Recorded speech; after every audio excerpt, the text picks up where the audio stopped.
우리는 계속해서 고린도전서를 함께 살펴보고 있습니다. 고린도전서의 주제가 뭐라고 여러분? 하나님의 교회여 복음으로 새롭게 되라입니다. 복음으로 새롭게 되라. 복음만이 우리를 새롭게 하는 하나님의 은혜고 하나님의 능력입니다. 우리나라에서 테니스를 제일 잘 치는 선수가 누군지 아십니까 여러분? 젊은 사람들은 좀 알까요? 테니스를 제일 잘 치는 사람이죠. 우리나라 테니스 랭킹 1위 누굴까요? 만으로 22살 먹은 정현이라고 하는 선수입니다. 들어보시지 않았었어요? 정현이라고 하는 선수. 작년에 메이저 게임인 호주 오픈에서 4강에 진출하는 기염을 통했습니다.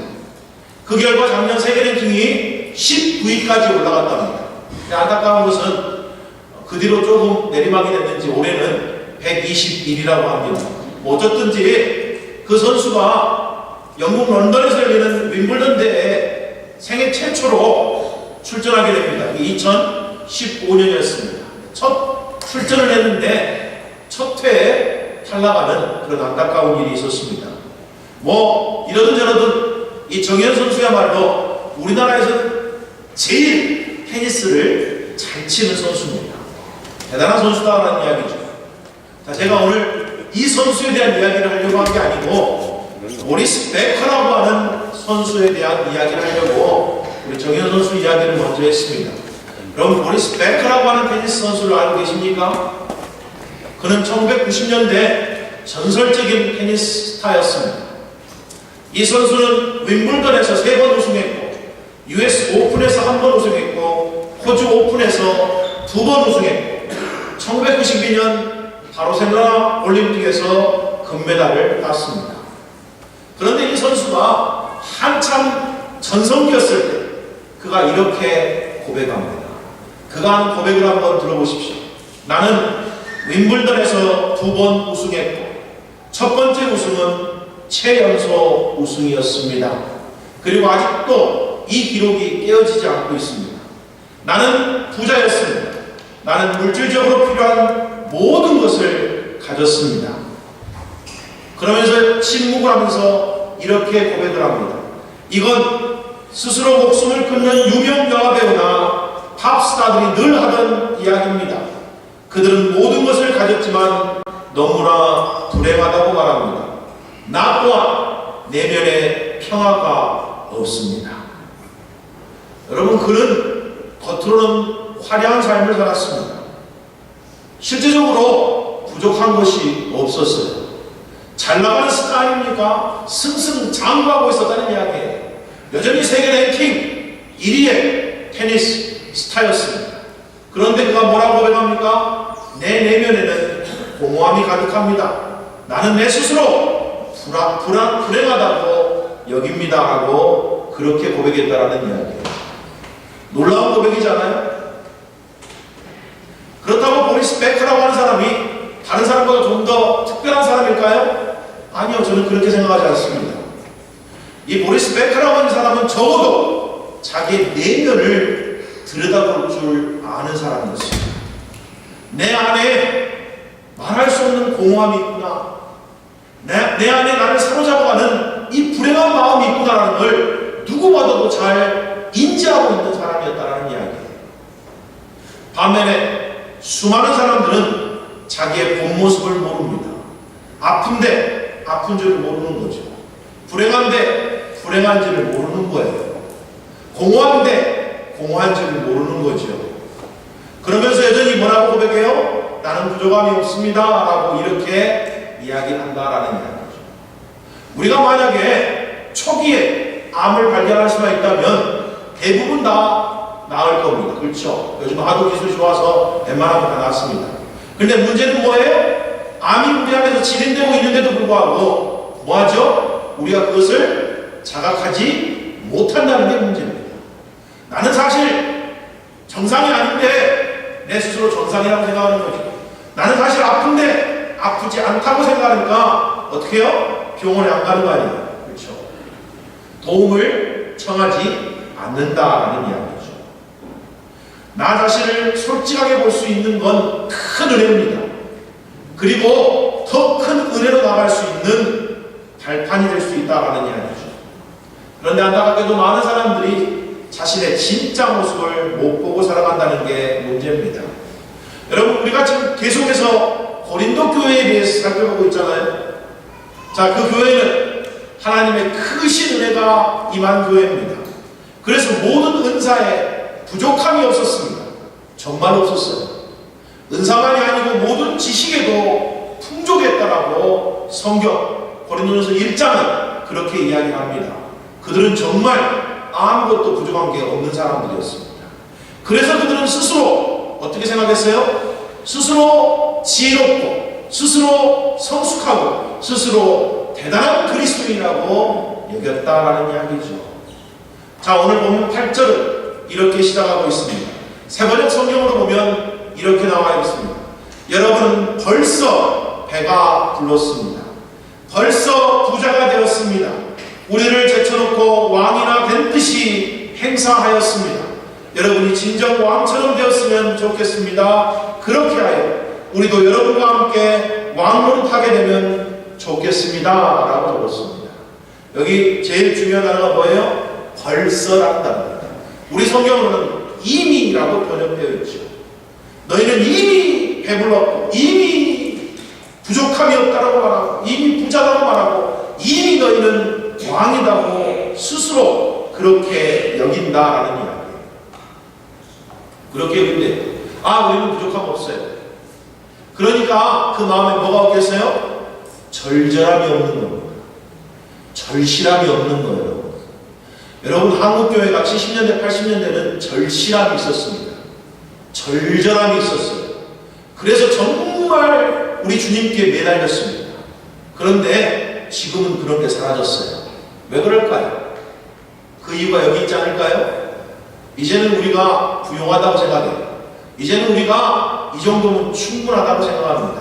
물론 말로는 그렇게 고백하지 않을지 모릅니다. 아니 목사님, 여전히 나는 더 있어야 됩니다. 더 필요합니다. 이렇게 말할지 모르지만 우리 마음은 그렇지 않다 이런 거예요. 그런데 고린도 교회와 굉장히 유사한 교회가 요한계시록에 나옵니다. 여러분, 요한계시록 2장 3장에는 7교회, 소아시아에 있었던 7교회가 등장하는데 어떤 성경학자들은 이 7교회가 교회의 연대기적 역사를 상징한다고 그렇게 주장하기도 합니다. 그래서 초대교회에서부터 말세까지의 교회를 7단계로 나눌 수가 있다라고 그렇게 주장을 하죠. 그래서 초대교회는 에베소 교회 같은 시대고, 그 다음은 서원호 교회 같은 시대, 버가모 교회, 도아디아 교회, 사도교회, 필라델피아 교회 같은 시대를 거쳤다가 말세가 되면 어떤 교회예요? 라오디아 교회 같은 교회가 된다라고 그렇게 주장하기도 합니다. 만약 이게 사실이라면 지금은 이 시대는 어떤 교회 시대예요? 라오디아 교회 같은 시대다라고 말할 수가 있겠죠. 여러분, 고린도라고 하는 도시가 어떤 도시인지 우리가 이미 살펴봤습니다. 고린도는 한국고 부유한 도시였습니다. 그런데 이 라오디게아라고 하는 이 도시도 굉장히 부유하였던 도시였다고 합니다. 일례로 AD 17년에 라오디게아 근처에 큰 지진이 일어났습니다. 지진이 일어났으니까 얼마나 어려워졌겠어요. 그렇죠? 우리가 강릉 쪽에 화마가 일어나서 지금 많은 분들이 고통을 겪고 있지 않습니까? 그 고통을 겪기 때문에 수많은 사람들이 도움을 주려고 하고 또 정부에서도 지원을 하려고 하는 모습을 우리가 보고 있습니다. 그런데 그 당시 라오디게아 그 인근에 지진이 일어나서 로마 정부가 지원을 하기로 했습니다. 그런데 유독 이 라오디게아 이 도시만 그 지원을 거절했다고 합니다. 됐습니다. 우리가 알아서 할게. 우리 돈 많아요. 이런 이야기죠. 라오디게아라고 하는 이 도시가 부유한 도시였다는 이야기죠. 그래서 거기에 세워진 이 교회도 굉장히 부유한 교회였습니다. 부족함이 없는 교회였다는 이야기죠. 그래서 그들은 스스로 이렇게 이야기를 합니다. 그 요한계시록 3장 17절에 나오는 말씀이죠. 그들이 이렇게 말합니다. 너가 말하기를 나는 부자라 부유하여 부족함이 없다라고 말합니다. 이렇게 말했다. 스스로 풍족함을 느끼다 보니까 라오디게아 교회 성도들은 하나님을 향한 절실함을 잃어버렸습니다. 그 결과 그들이 어떻게 됐어요? 신앙이 뜨겁지도 않고 차지도 않는 미지근한 신앙으로 변질되었습니다. 게다가 그들 안에 복음이신 예수님이 사라졌습니다. 예수님이 사라졌다는 말은 이런 이야기예요. 더 이상 예수님을 간절히 의지하지도 않고 찾지도 않는다는 이야기죠. 왜요? 있는 돈으로, 있는 물질로 다 해결했기 때문이라는 이야기입니다. 예수님께서 라오디게아 교회를 향해 이렇게 말씀합니다. 요한계시록 3장 16절과 20절입니다. 너가 이같이 미지근하여 뜨겁지도 아니하고 차지도 아니하니 내 입에서 너를 토하여 버리리라. 볼지어다 내가 문 밖에 서서 두드린다 라고 되어 있어요. 여기 문 밖은 교회 문 밖입니다. 지금 예수님이 교회 안에 계시다는 이야기예요? 교회 밖에 계시다는 이야기예요? 교회 밖에 계시다는 이야기죠. 그들은 자기 스스로를 뭐라고 여겼어요? 나는 부자입니다. 우리는 부족함이 없는 교회예요 라고 말했는데 실상은 그들은 그러지 못했다는 이야기예요. 신앙이 미지근했습니다. 뜨겁지도 않고 차지도 않았습니다. 쓸모가 없었다는 이야기죠. 아까 우리가 읽었던 요한계시록 3장 17절 마저 읽어볼까요? 이렇게 되어 있습니다. 너가 말하기를 나는 부자라 부유하여 부족한 것이 없다 하나 너 공부한 것과 가련한 것과 가난한 것과 눈먼 것과 벌거벗는 것을 알지 못하는도다. 이들의 문제가 뭡니까? 모른다는 이야기. 자기의 진짜 모습을 못 보고 산다는 이야기. 나는 괜찮겠지 라고 말하는데 사실은 괜찮지 않은 거죠. 이런 사람이 마태복음 7장에도 등장합니다. 자기들은 괜찮은 줄 알았어요. 자기들은 이 땅에서 선지자도 했습니다. 예수 이름으로 귀신을 쫓아내고 큰 사역을 했어요. 그런데 막상 예수님 앞에 왔더니 예수님이 뭐라고 말해요? 내가 너를 도무지 알지 못한다. 나에게서 떠나 가라 라고 그렇게 말씀합니다. 이 얼마나 불행한 인생입니까? 자기를 제대로 못 본 거예요. 그렇죠. 믿었다고 치고 신앙이 있다고 치고 나는 지혜롭다고 치고 나는 성숙하다고 치고 나는 믿음 좋다고 치고 살았는데 실상은 그게 아니라는 거죠. 그들은 어떤 모습입니까? 물론 실제로는 겉으로는 화려하고 부유했습니다.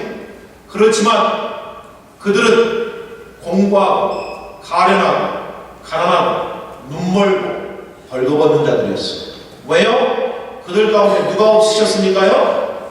복음이신 예수님이 없습니다. 여러분, 교회 가운데 예수님이 밖으로 쫓겨날 수 있다 그러면 우리 인생에서도 예수님이 우리 밖으로 쫓겨날 수 있습니다.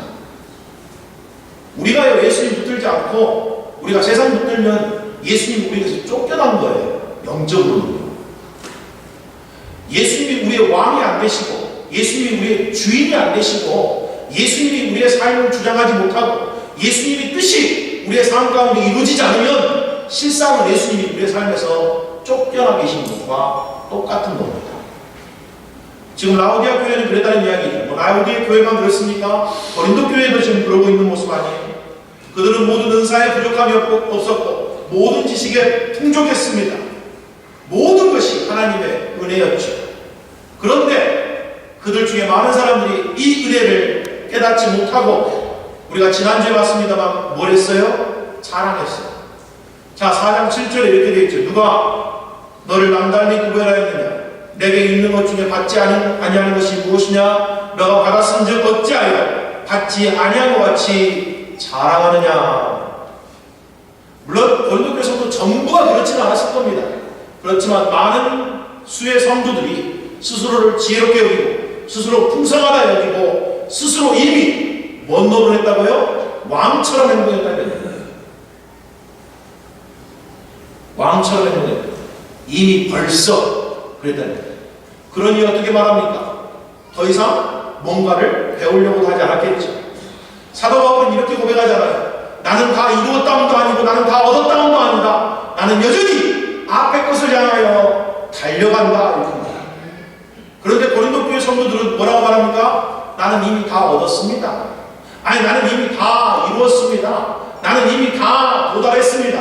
나 정도만 되면 좋은 믿음이라고 생각합니다. 나 정도만 되면 성숙한 사람이라고 생각합니다. 나 정도만 되면 괜찮은 그리스도인이라고 생각합니다. 그래서 나는 이제 더 이상 달려갈 필요가 없습니다. 그래서 나는 이미 배불렀고 이미 풍성하고 이미 그래서 나는 왕처럼 삽니다. 이렇게 말한다는 이야기죠. 그게 지금 고린도 교회의 모습이었습니다. 그러니 어떻게 해요? 그들 가운데 뭐가 있었습니까? 시기와 다툼이 있었다는 이야기죠. 이미 배부르다고 말했을 때 그들은 실상 헐벗는 자들이 되었습니다. 이미 풍성했다고 말했을 때 실상 그들은 공고하고 가련하고 가난한 자가 되었다는 이야기. 이게 놀랍잖아요. 내가 이미 높아졌다고 생각했을 때 실상은 내가 낮아지고 있는 거예요. 내가 다 얻었다고 생각했을 때 실상은 내가 다 잃어버리고 있다라는 이야기. 이게 성경의 가르침입니다. 예수님이 마태복음 23장 12절에서 정확하게 지적하셨어요. 누구든지 자기를 높이는 자는 낮아지고 누구든지 자기를 낮추는 자는 높아지리라. 이미 배분다고 여겼을 때 사실은 그들은 배고픈 상태에 놓인 겁니다. 이미 풍성하다고 여겼을 때 이미 그들은 가련하고 공고하고 헐벗고 가난한 상태가 됐다고요. 그들이 이미 왕노릇한 것처럼 마음처럼 군림했을 때 이미 그들은 사실 가장 낮은 상태로 전략하고 말한다는 이야기. 누구 기준으로 여러분? 하나님 기준으로. 겉모습은 변하지 않았어요. 겉모습은 여전히 화려하고 여전히 번짐합니다, 여러분. 겉으로는 여전히 부족함이 없어요. 겉으로는 여전히 풍족합니다. 그런데 실상은 그 내면은 그렇지 않다. 이게 사실은 수많은 사람들의 실존입니다. 우리가 사실은 그래요. 우리 모습이 사실은 이렇습니다. 겉으로는 괜찮은 것 같은데 그래서 더 많이 웃고 더 많이 떠드는데 실상 우리 마음에는 한없는 슬픔이 있어요. 너무 불행해요. 채워지지 않은 갈급함이 있습니다. 그런데도 잘 쉽게 고백할 수가 없어요. 쉽게 인정할 수가 없습니다. 그게 우리의 모습 아니에요? 적어도 그 베카라고 하는 선수는 자기의 모습을 볼 줄 알았습니다. 가장 화려했을 때 자기의 실존을 발견할 수 있는 은혜를 발견했다는 이야기예요. 나는 이런 사람입니다. 그가 도움을 청했는지 그가 정말 주님께 나왔는지는 모르겠습니다. 하지만 적어도 자기를 분명하게 보게 된다면 우리가 그 다음 스텝은 밟을 수 있는 거 아니에요. 주님 앞에 기꺼이 두 손 들고 나와서 도와달라고 강구할 수 있는 것 아니겠습니까? 그런데 우리가 스스로 부유하다고 생각하고 스스로 건강하다고 생각하고 스스로 의롭다고 생각하는 이상 주님을 찾지 않게 될 거라는 거예요. 그리고 주님은 우리 삶에 밖에 계시게 되는 그런 끔찍한 일들이 우리 삶 가운데 이루어질 거라고 하는 그런 이야기입니다.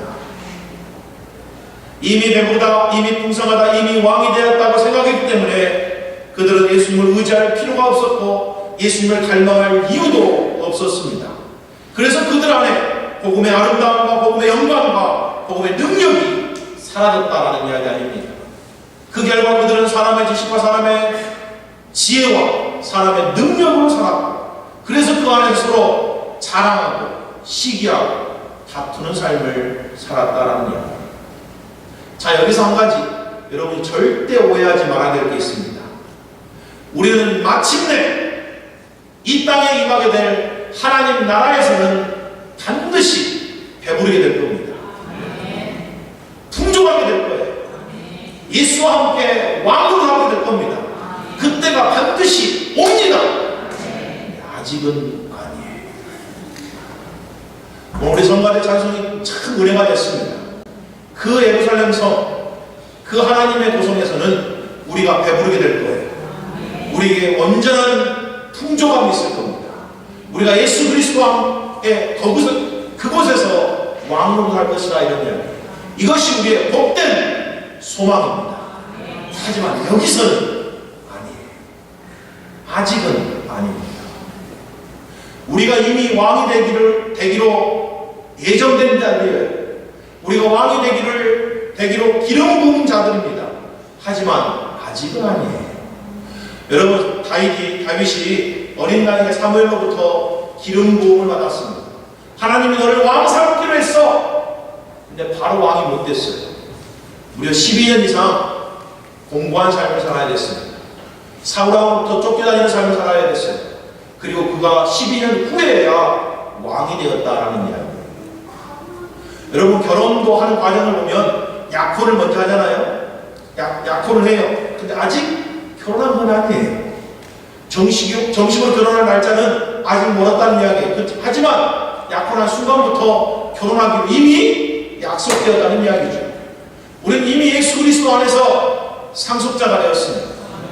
왕 같은 제사장이 되었습니다. 근데 아직은 왕 같으니 아직은 왕이 아니라요. 하지만 마침내 우리 주님 다시 오시는 그때 그 하나님 나라에서 그 예루살렘 성에서 우리가 왕 노릇하게 될 것이다 라는 것이 성경이 우리에게 주신 약속입니다. 요한계시록 20장 4절에 보면 이런 약속이 있습니다. 현대인의 성경으로 보면 이렇게 적혀 있습니다. 나는 또 여러 보좌를 보았는데 거기에는 심판하는 권세를 받은 사람들이 앉아 있었습니다. 그리고 예수를 증언하고 하나님의 말씀을 전하다가 처형을 당한 순교자들의 영과 짐승이나 그의 우상에게 경배하지 않고 이마와 손에 짐승의 표를 받지 않는 사람들을 보았습니다. 그들은 다시 살아나서 그리스도와 함께 1000년 동안 왕이 되어 다스릴 사람들입니다. 여기서 다시 살아난다는 말은 육체로 부활한다는 이야기죠. 우리의 영혼은 그리스도와 함께 있지만 아직 육체는 부활하지 않는 건데 이때 육체로 부활해서 우리 주님과 똑같은 모습으로 예수와 함께 1000년 동안 왕으로 하게 될 것이다 라고 분명하게 약속되어 있다는 이야기죠. 하지만 아직은 아니라는 거예요. 자, 우리가 이 복된 소망을 붙들어야 됩니다. 언젠가는, 지금은 아니지만 언젠가는 우리가 배부르게 될 거예요. 언젠가는 우리가 부족함이 없이 풍성하게 될 거야. 언젠가는 우리가 이 땅에 왕같이 왕으로 하게 될 거야. 그게 우리의 신분이야. 그게 우리의 이제는 운명이야. 그게 하나님이 우리를 향하신 약속이야. 그리고 그 약속을 붙드는 것이 믿음이다. 그래서 여러분, 믿음은 아직 이루어지지 않는 것을 마치 이루어진 것처럼 붙잡는 게 믿음입니다. 우리가 마침내 주님 다시 오실 때 그렇게 될 거라고 굳세게 붙드는 것.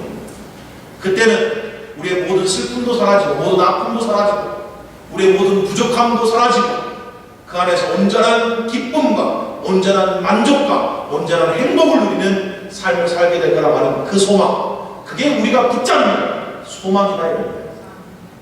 다른 걸 붙잡는 게 아니에요. 이 소망을 붙잡는 것과 동시에 그러면 이 땅 가운데서 우리가 어떤 삶을 살게 되냐? 이 땅 가운데서 우리가 어떤 삶을 살아야 돼요? 이 땅에서는 이미 배부를 수가 없고 이 땅에서는 이미 풍족할 수 없고 이 땅에서는 이미 왕노를 할 수가 없습니다. 여러분 한번 생각해보세요. 이 땅에서 이미 배부르고 이미 풍성하고 이미 왕노를 하면 누가 하나님 나라를 소망하겠어요? 이 땅에서 부족한 게 없는데. 그렇잖아요? 그럼 한번 곰곰이 생각해보시라고. 이 땅에서 전혀 부족한 게 없어요. 이 땅에서 배불러요. 이 땅에서 풍성해요. 그래 누가 주님 다시 오시길 기대하겠냐 이런 이야기. 누가 하나님 나라에 하나님이 예수님이 다시 오셔서 이 땅에 하나님 나라를 이루실 것을 소망하고 사모하겠냐 이런 이야기입니다. 그렇게 안 되는 거 아니겠어요? 그래서 하나님이 우리가 이 땅 살아갈 때는 어떻게 사는지를 이야기해 줍니다. 아니 어떻게 살 수밖에 없는지를 이야기해 줘요. 12절에 보니까 사도 바울도 이렇게 이야기하잖아요. 수고하고 친히 손으로 일한다. 여러분 이미 왕 되었으면 손으로 일할 이유가 뭐가 있습니까? 왕들이 시키면 입으로만 일해도 되잖아요. 친히 손으로 일 안 해요. 입으로 일하지. 근데 아직 사도 바울도 왕이 안 됐다고 여기니까 스스로 자기 손으로 일한다라고 말하는 거 아니에요. 자, 사도 바울이 오늘 본문을 통해서 그리스도인들의 처지, 이 땅에 살아가고 있는 그 소망을 붙들고 있지만 이 땅에 살아가고 있는 그리스도의 처지를 이렇게 설명합니다. 본문 9절입니다. 내가 생각하건대, 사도 바울이 생각하건대 이런 얘기죠. 너희들은 너희 스스로 이미 배부르고 이미 풍성하고 이미 왕이라고 생각했지만 내가 생각하건대 누구 생각이 맞을까요? 여러분이 결정하십시오. 누구 생각이 맞을까요? 사도 바울이 이렇게 말합니다. 내가 생각하는데 하나님이 사도인 우리를 죽이기로 작정된 자같이 끄트머리에 두셨음에 우리는 세계 곧 천사와 사람에게 구경거리가 되었노라. 로마 제국 당시에 전쟁이 일어나서 로마가 승리하게 되면 대대적인 퍼레이드를 벌였다고 합니다. 그때 승리한 로마의 장군이 제일 앞에 말을 타고 입장을 합니다. 그리고 그 행렬의 맨 뒤편의 끄트머리에 전쟁에 사로잡은 포로들을 끌고 왔다는 이야기. 전쟁에서 죽이지 않고 일부러 사로잡아 끌고 왔습니다. 뭐 하려고요? 로마의 모든 사람들이 보는 앞에서 죽이기 위해서요. 우리가 진짜로 승리했어! 이걸 보여주기 위해서 그렇게 끌고 왔다는 이야기예요. 이들은 죽이기로 작정된 자들이었습니다. 그런데 이 모습이 지금 사도 바울이 그거를 생각하면서 글을 쓴 게 바로 9절 말씀인데 이 모습이 사도들의 모습이라는 거예요. 이것이 지금 이 땅을 살아가는 그리스도인들의 모습이다라고 말합니다. 그래서 사실은 신앙생활이 어려운 거예요. 데이비드 브라이어 박사가 고린도 전서 강해라는 책에서 이 내용을 가르쳐서 이렇게 이야기합니다. 고린도인처럼 지위와 명성, 인기에 관심을 갖는 사람들은 진정한 기독교적 사역을 기꺼이 감당하는 것은 고사하고 받아들이기조차 굉장히 어려울 것이다. 하나님의 강함이 우리의 연약함 속에서 완전해진다는 진리는 좀처럼 이해하기 어렵다. 세계 곧 천사와 사람에게 구경거리가 되는 것은 우리의 비위에 맞지 않는다. 그럼요. 이게 우리 비위에 안 맞아요. 여러분 누가 구경거리가 되는 것을 기뻐하겠습니까? 사람들이 우리를 보고 놀리는 걸 누가 좋아하겠냐고요. 게다가 우리의 처지가 죽이기로 작정된 자 같은 처지라고 하면 누가 기뻐할 수 있겠냐 이런 이야기예요. 그래서 참된 신앙생활 한다는 게 그렇게 어렵다 이런 거예요. 게다가 여러분 우리가 예수 그리스도를 위해 산다고 해서 정말 하나님 말씀을 쫓아 산다고 순종한다고 해서 그 보상이 즉각적으로 우리 삶 가운데 주어집니까? 많은 사람들은 그렇게 약속하죠. 수많은 어떤 사람들은 그렇게 약속합니다. 즉각적으로 줄 거라고 저는 약속을 하죠. 그런데 성경을 봤더니 그러지 않는 것 같아요. 물론 약속을 받는 사람도 있습니다만 수많은 사람들이 약속을 받지 못했습니다. 히브리서 11장 13절을 보면 믿음의 용사들에 대한 이야기가 나오는데 이렇게 적혀 있습니다. 쉬운 성경으로 보겠습니다. 이 사람들은 모두 믿음을 따라 살다가 죽었습니다. 이들은 끝까지 믿음을 붙들고 살다가 죽었다는 거예요. 그런데 이들의 삶은 어떤 삶이었습니까? 그들은 하나님께서 그의 백성에게 약속하신 것을 받지는 못했습니다. 그런데도 뭐 했다는 이야기예요? 끝까지 믿음을 붙들고 살았습니다. 건강을 위해서 기도했는데 건강이 응답이 안 된 거예요. 물질을 위해서 기도했는데 물질이 응답이 안 된 겁니다. 이 땅의 성공을 위해서 기도했는데 성공이 응답이 안 된 거예요. 약속을 받지 못했다는 거예요. 하지만 끝까지 그 믿음을 붙들었대요. 그러고 이렇게 말합니다. 앞으로 올 것을 멀리서 보고 기뻐하였다. 앞으로 올 것이 뭐예요? 새 예루살렘 성, 하나님의 나라라는 거예요. 여기서는 헐벗고 여기서는 굶주리고 여기서는 어렵지만 그곳에서는 내가 온전히 배우고 완벽하게 풍성하고 그리스도와 함께 왕노할 거야. 그것을 바라보고 기꺼이 기쁨으로 그 믿음 붙들고 살아냈다 이런 거예요. 그게 믿음입니다. 이것이 또한 사도 바울이 끝까지 믿음의 경주를 달려갈 수 있었던 비결이었죠. 자, 오늘 본문 11절부터 13절 그걸 이야기하고 있지 않습니까? 바로 이 시간까지 여기서는 내가 이런 이야기잖아요. 우리가 줄이고 목마르고 헐벗고 매맞으며 정처가 없는 삶을 산다. 이게 실상이다. 수고하여 친히 손으로 일을 하며 모욕을 당한 즉 축복하고 박해를 받은 즉 참고 비방을 받은 즉 권면하니 우리가 지금까지 세상의 더러운 것과 만물의 찌꺼기같이 되었도다라고 합니다. 모욕을 당할 때 도리어 뭐 했다고요? 축복했답니다. 어떻게 가능합니까 이게? 어떻게 가능하냐고요? 박해를 받았을 때 인내로 끝까지 참아냈다고 합니다. 비방을 당할 때 애매하게 우리를 비방할 때 온유함과 겸손함으로 우리가 왜 그렇게 사는지, 왜 우리가 그렇게 믿는지를 차근차근하게 설명해 준다는 이야기예요. 그게 비방을 받은 즉 권면했다는 말의 의미인 거죠. 자, 대체 이런 능력이 대체 어떻게 나올 수 있냐고요. 이게 사실은 그리스도인의 능력입니다. 여러분, 그리스도인의 능력은 돈을 많은 걸 버는 게 아니고 아팠다가 병이 낫는 게 아니고 그리스도의 능력은 이런 데 있는 거죠. 이런 데 있다는 거예요. 방금 말씀드린 것처럼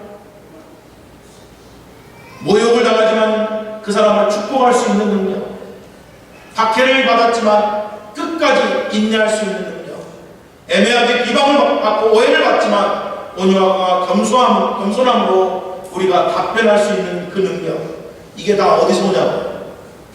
지금은 아니지만 마침내 때가 되면 우리 주님이 반드시 다시 오실 것이다 라는 사실 때문에 이렇게 살 수 있다는 거예요. 그가 다시 오시면 우리가 이 땅에서 향한 모든 길들 가운데서 선악 가운데 상급을 주실 거야. 이게 우리 소망입니다. 우리의 이 모든 수고가 헛되지 않을 거야.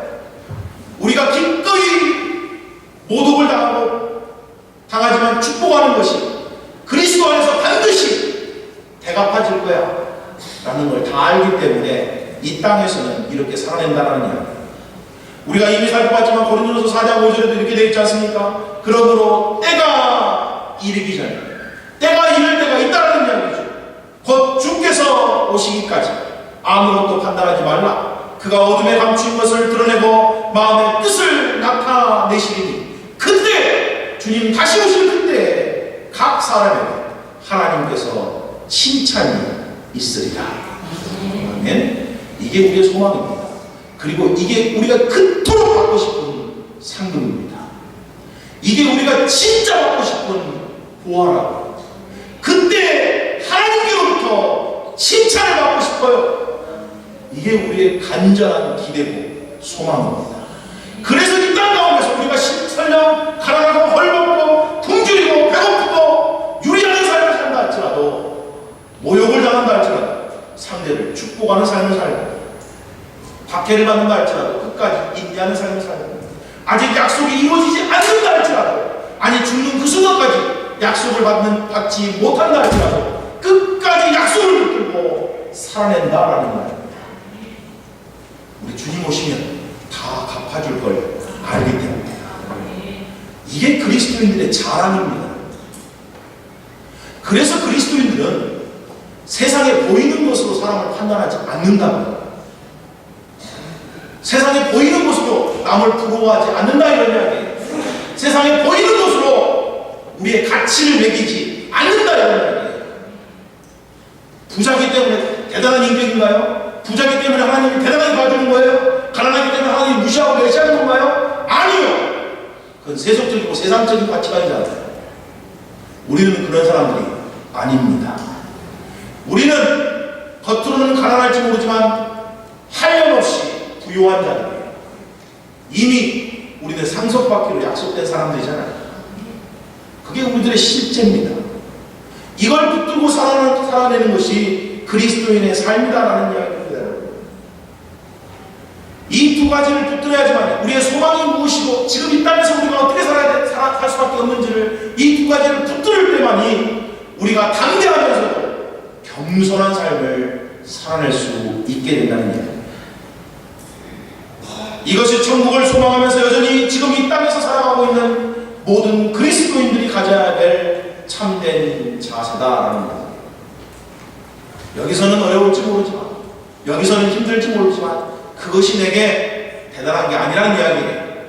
그것이 나의 자랑이 아니다 이런 이야기입니다. 나의 자랑은 앞으로 우리 주님이 주실 그 상급이다 이런 이야기예요. 그 칭찬이다 이런 이야기예요. 그것이면 나는 족하다 이런 이야기입니다.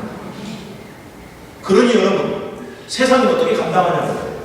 아니 그런 마음으로 사는데 세상이 어떻게 우리를 유혹할 수가 있겠어요? 그렇잖아요? 아니 그런 마음인데 세상이 어떻게 잘난 사람들이 우리를 누를 수가 있겠냐고요. 우리는 그런 것 가지고 우리의 자존감, 우리의 자존심을 안 쌓는데, 우리의 정체성을 안 쌓는데, 그렇잖아요? 그러니 세상 어떤 사람들 앞에서 우리가 꿀릴 게 뭐가 있겠냐. 우리에게 진짜 중요한 것은 하나님이 내게 허락하실 그 칭찬입니다. 그래서 우리가 세상에서 당당한 겁니다. 비굴하지 않는 거예요. 설령 죽음이 우리를 쫓아와도 도망가지 않는 겁니다. 왜요? 예수님이 반드시 다시 오시기 때문에 그래요. 히브리서 11장 16절은 신성경으로 이렇게 되어 있습니다. 그러나 그들은 더 나은 고향을 기다리고 있었는데 그것은 바로 하늘에 있는 고향이었습니다. 그래서 하나님께서는 저들의 하나님이라고 불리는 것을 부끄러워하지 않으시고 그들을 위해 한 성을 예비해 두셨습니다. 그 성이 뭐예요? 네, 오늘 성가대가 찬양했잖아요. 예루살렘 성. 거기에서 내가 배부르고 거기에서 내가 풍성하고 거기에서 내가 예수님과 왕국을 할 것을 믿기 때문에 설령 이곳에서는 약속을 받지 못했지만 헐벗고 가난하고 유리하고 고난을 당할지 모르지만 그럼에도 불구하고 그것이 나의 정체성과 나의 가치를 훼손하지 않았다 이런 거예요. 우리는 장차 진정한 왕이 될 겁니다. 물론 아직은 왕 같은 제사장일 뿐이지만 게다가 아직은 이 땅에서 오늘 본문이 말한 것처럼 세상의 더러운 것과 만물의 찢기같이 여겨질 거예요. 사람들이 우리를 그런 식으로 취급할 겁니다. 하지만 괜찮아요. 괜찮습니다. 우리가 왕이 될 거니까요. 우리가 진짜 왕입니다. 여러분 거지와 왕자라고 하는 이야기를 알고 계시죠? 그들이 서로 모습을 바꿨지만 왕자는 여전히 왕자잖아요. 그렇죠? 그가 왕자가 될 거예요. 그리고 그가 마침내 왕이 될 겁니다. 겉은 거지 모습이지만 실상 그의 신분은 뭐였다고요? 왕자라고요. 그게 지금 이 땅을 살아가는 우리들의 모습이다. 여러분에게 묻고 싶습니다. 여러분을 행복하게 해주는 것이 뭡니까? 무엇이 진정으로 여러분에게 만족스러운 삶을 가져다 줄 거라고 여기십니까? 뭐 어떤 사람은 이렇게 말할까요? 좋은 직장만 있으면 좋겠어요. 낭만적인 사랑을 하면 좋겠습니다. 그것만 있으면 만족할 것 같아요. 승진하면 그렇게 될 것 같아요. 성공하고 건강하고 그런 게 일어나면 내가 만족할 것 같습니다. 아니요. 돈 좀 있었으면 좋겠어요. 돈으로 뭔가 할 수 있는 것들을 내가 하고 살았으면 좋겠어요. 그러면 좀 내가 만족하고 행복할 것 같습니다. 어쩌면 이렇게 생각하는 사람들이 많이 있습니다. 그래서 대부분 우리는 이렇게 생각해요. 내가 그런 것들이 없으니까 내가 불행한 것 같아. 내가 그것만 얻어지면 내 이 불행이, 이 갈급함이 다 해결될 텐데 우리는 대부분 이렇게 생각한다고요. 그런데 아까 이미 살펴봤죠. 베커라는 선수는 자기 최전성기 때 그렇게 고백했습니다. 나는 모든 걸 가졌습니다. 나는 최고로 성공했습니다.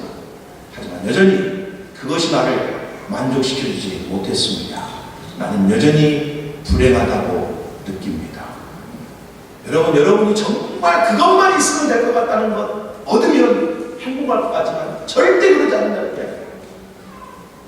여전히 공허하고 그래서 또 뭔가를 찾아 헤매게 될 거라는 이야기입니다.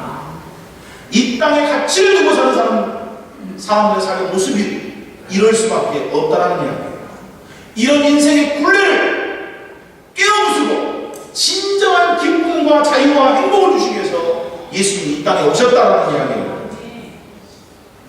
그가 이 땅에 오셔서 우리의 모든 죄를 짊어지시고 우리를 대신해 십자가에 죽으셨습니다.